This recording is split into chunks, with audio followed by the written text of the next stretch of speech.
नमस्कार मित्रांनो, आपले सर्वांचे स्वागत आहे आपल्या एका नवीन व्हिडिओमध्ये। तर मित्रांनो, भविष्यात असे अनेक एक्सप्रेसवे बनवण्यात येणार आहेत।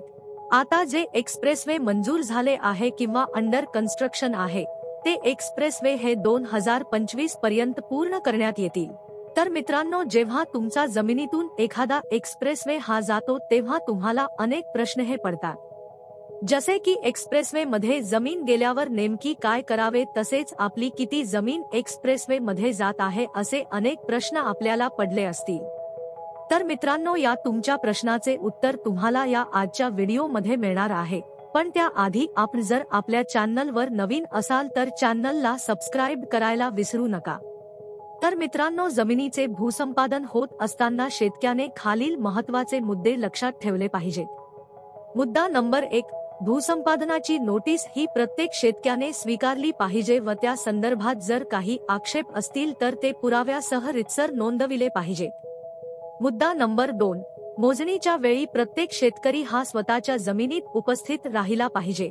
तसेच जमिनीतील बांध, विहिरी, फळझाडे, घरे, पाईपलाईन इत्यादी बाबी लक्षात न घेता जर जमीन चुकीच्या पद्धतीने संपादित करण्यात येत असेल तर या सर्व बाबी मोजणी नकाशात दाखवले आहेत किंवा नाहीत याची खात्री केली पाहिजे।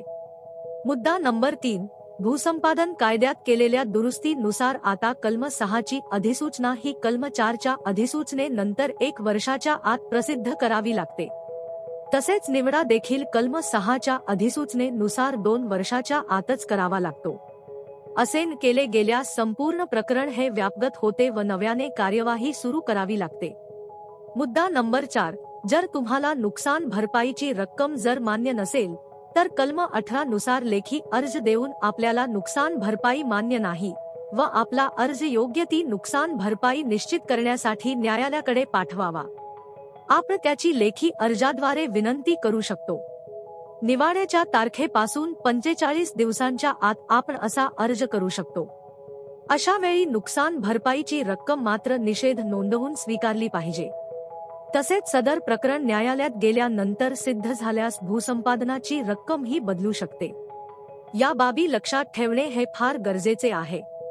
तर मित्रांनो, या व्हिडिओमध्ये एवढेच। व्हिडिओ आवडला असेल तर लाईक करा आणि चॅनलला सबस्क्राइब करायला विसरू नका।